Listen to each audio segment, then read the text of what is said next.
Assalamualaikum warahmatullahi wabarakatuh. Perkenalkan, nama saya Van Ramadan dengan NIM 122111360. Di sini saya akan menjelaskan atau mereview tugas-tugas saya dari awal pertemuan sampai akhir pertemuan, dari pertemuan pertama sampai pertemuan ke-14.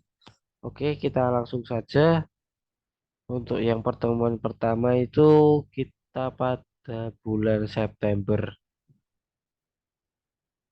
Oke, pada bulan September tanggal 20 tahun 2022,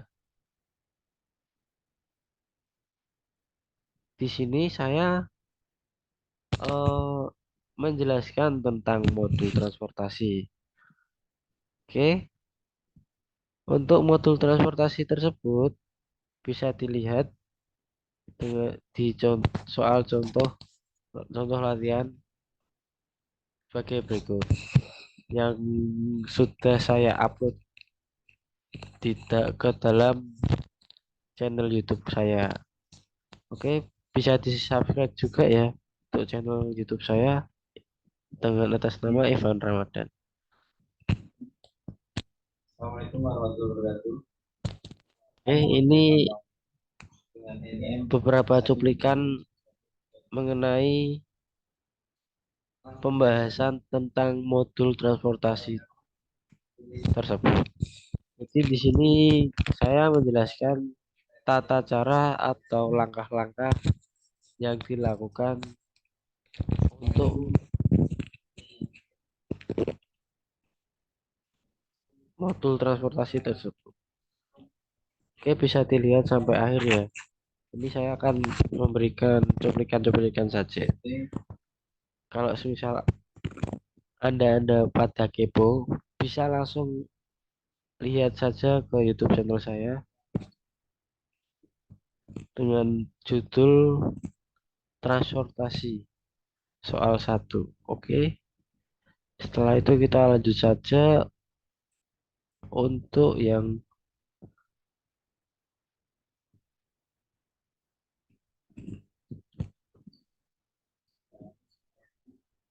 oke, lanjut untuk yang tugas kedua.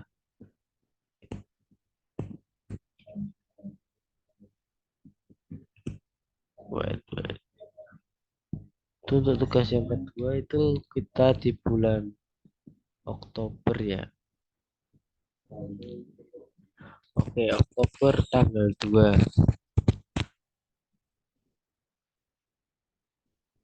Di Oktober tanggal 2 ini saya membahas tentang modul asesmen. Modul ini digunakan untuk memecahkan masalah-masalah yang berkaitan dengan asesmen atau penugasan seperti penugasan karyawan pada jenis pekerjaan tertentu atau penugasan karyawan dengan mesin tertentu dengan tujuan memaksimalkan keuntungan atau memaksimalkan biaya. Modul ini digunakan untuk memecahkan masalah yang berkaitan dengan penugasan optimal dari bermacam-macam sumber produktif atau personalia yang mempunyai tingkat efisien berbeda-beda. Untuk tugas yang berbeda-beda pula, contohnya penugasan karyawan dengan mesin tertentu dengan tujuan memaksimalkan keuntungan. Oke, mungkin itu sedikit penjelasan saya tentang modul asesmen. Jika Anda ingin melihat tata caranya, bisa lihat saja langsung kepada YouTube saya. Saya sudah membahasnya dan lalu sudah saya upload ke YouTube. Oke, kita lanjut saja ke tugas yang ketiga itu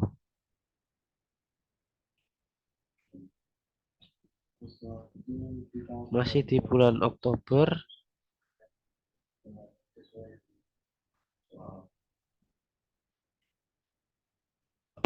Tugas ketiga itu di bulan Oktober tanggal 7. Di situ saya membahas tentang modul break even atau cost volume analysis atau bisa disingkat BEP. BEP tersebut adalah kondisi di mana suatu perusahaan berada pada titik impas atau tidak memiliki keuntungan maupun kerugian, atau dengan kata lain besarnya biaya yang dikeluarkan sama dengan nilai barang yang terjual.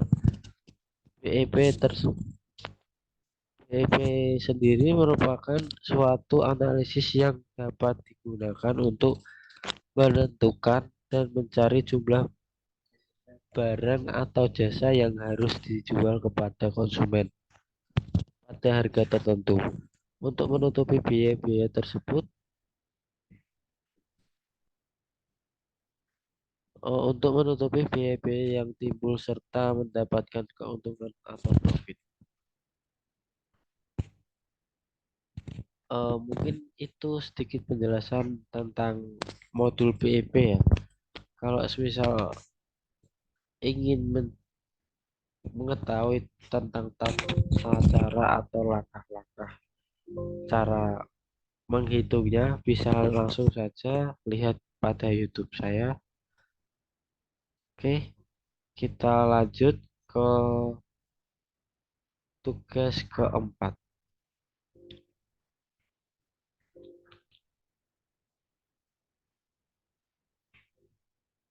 Oke, tugas keempat masih sama di bulan Oktober, melainkan di tanggal 13.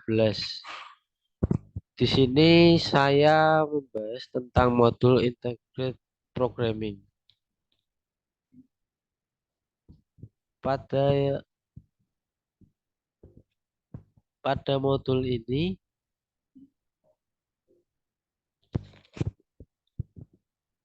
eh, Integrated Programming digunakan untuk memecahkan masalah yang berkaitan dengan penggunaan sumber daya untuk menghasilkan keuntungan maksimal dengan hasil akhir bilangan bulat. Integrated Programming sebenarnya hampir sama dengan linear programming. Perbedaannya adalah bahwa hasil dalam perhitungan untuk menentukan atau menemukan solusi optimal harus bilangan bulat. Mungkin untuk modul pembahasan tentang modul integral programming cukup segitu ya. Mungkin kalau ingin tahu tata cara menghitungnya bisa lihat saja ke YouTube channel saya. Oke, selanjutnya kita akan membahas eh, tugas kelima, yaitu modul location dan inventory. Di modul ini pemilihan lokasi dalam dunia bisnis sangat menentukan keberhasilan suatu usaha. Untuk memilih lokasi usaha yang sesuai diperlukan beberapa alternatif dengan beberapa kriteria tertentu sesuai jenis usahanya. Modul location pada POM untuk menghitung lokasi yang memberikan unit cost dari program produksi dan distribusi yang rendah atau tingkat efisiensi maksimum. Mungkin untuk penjelasan tentang modul location dan inventory cukup jelas sampai situ ya. Jika Anda ingin melihat tata cara penghitungnya, bisa langsung saja lihat pada YouTube channel saya. Oke, kita lanjut ke tugas keenam.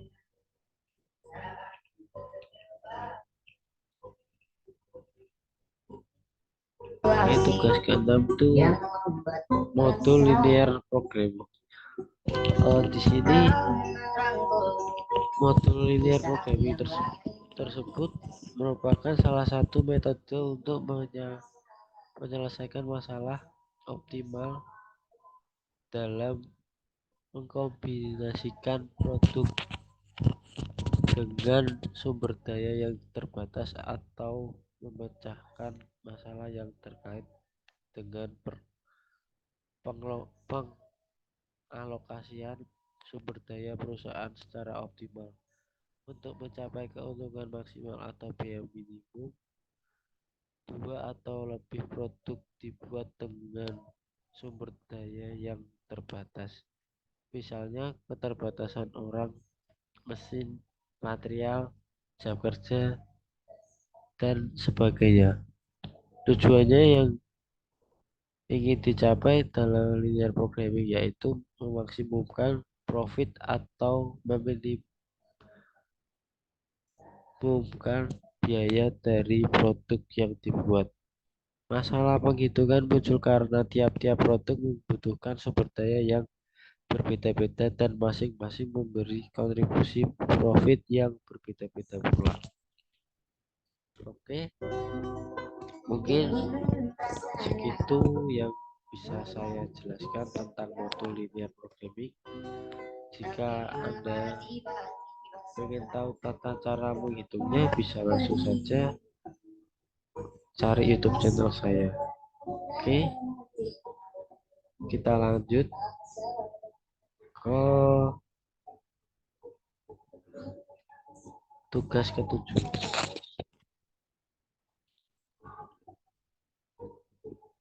Oke, di minggu ketujuh itu kami ada ujian tengah semester ya, yang dilaksanakan pada 4 November. Oke, kita skip saja. Lanjut ke modul forecasting. Modul forecasting tersendiri sebenarnya merupakan metode untuk memprediksikan atau memperkirakan berbagai keadaan di masa mendatang. Berdasarkan data yang telah dikumpulkan sebelumnya, model peramalannya dapat dibagi menjadi 4 submodel. Model pertama adalah menggunakan data masa lalu secara runtut waktu atau time screen untuk memprediksi masa depan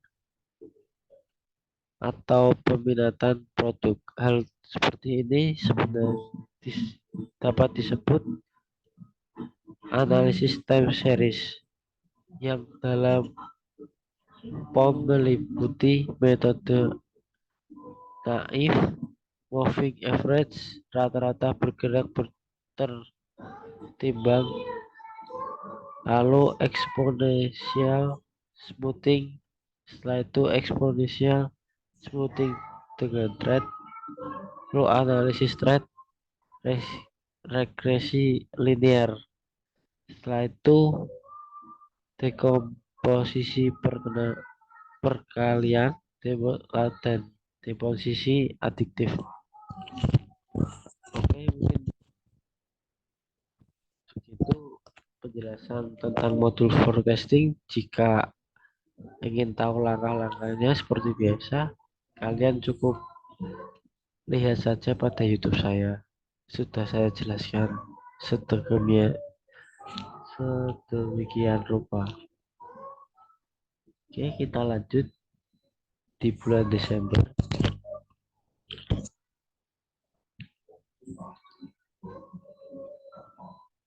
Oke, di bulan Desember pada tanggal 10, di sini saya membahas modul forecasting lagi. Mungkin sama ya, kita skip saja. Kita lanjut ke modul network. Oke, untuk modul network tersebut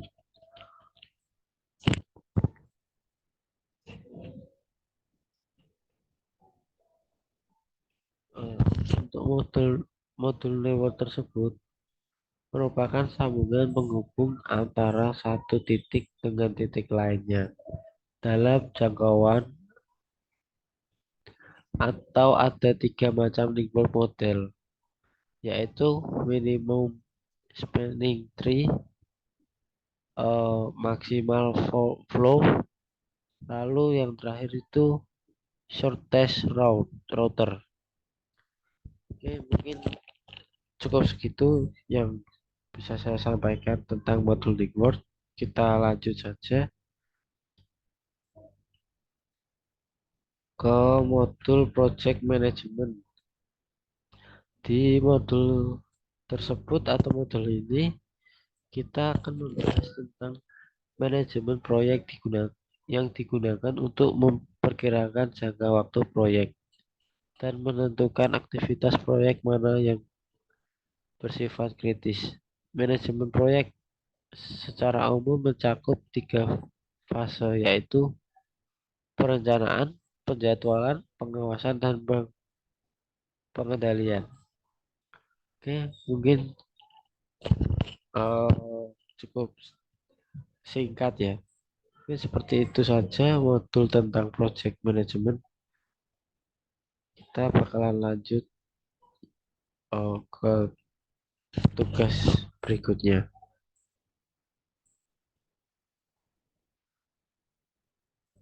Untuk tugas berikutnya itu modul waiting line. Oke, untuk modul ini tuh kita akan membahas tentang menciptakan model antrian yang menguntungkan bagi produsen dan sekaligus menguntungkan bagi konsumen, dalam arti mengurangi atau meminimalisir waktu menunggu bagi konsumen. Mungkin cukup singkat seperti itu. Kita lanjut saja. Oh ya, jika kalian ingin tahu langkahnya bisa langsung saja ke YouTube channel saya ya. Oke, kita akan membahas tugas terakhir pada semester ini, yaitu modul productivity dan modul quality control. Oke, kita langsung saja. Penjelasannya itu produktivitas didefinisikan sebagai rasio output untuk input. Dengan program POM ini memungkinkan untuk menghitung produktivitas dengan sejumlah input dan sejumlah periode waktu. Program POM ini akan menghitung kedua pengukuran produktivitas, yaitu setiap masukan dan juga perubahan dalam produktivitas dari waktu ke waktu. Tujuannya itu menghitung perbandingan antara hasil yang dicapai atau output dengan keseluruhan sumber daya yang digunakan atau input. Oke, mungkin cukup segitu ya. Kalau Anda ingin melihat konten-kontennya bisa lihat saja di channel YouTube saya. Itu saya menjelaskan tentang langkah-langkah pada modul-modul bagian berikut yang tadi saya sebutkan. Oke, mungkin cukup sekian. Jika saya ada salah kata mohon dimaafkan. Wassalamualaikum warahmatullahi wabarakatuh.